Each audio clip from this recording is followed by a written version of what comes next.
আপনি কি ভুলে গেছেন নাকি যে এটা একটা পৃথিবী? এখানে আপনি মানুষের সব চাহিদা পূরণ করতে পারবেন, কিন্তু তাদের কাছে আপনি সন্তুষ্ট অর্জন করতে পারবেন না। মানুষ আপনার প্রতি কখনোই সন্তুষ্ট হবে না।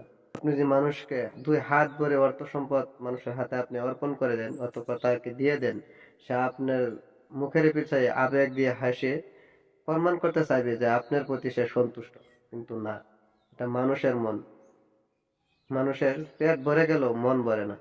তো মানুষকে খুশি করার জন্য নিজের জীবন বিলিয়ে না দিয়ে আপনি আল্লাহকে খুশি করেন। আল্লাহকে খুশি করা অত্যন্ত সহজ। খালি আল্লাহর কথা মতো আপনি চলেন, আল্লাহ যেটা করতে বলেছে সেটা করেন, যেটা আল্লাহ নিষেধ করেছে সেটা ছেড়ে দেন।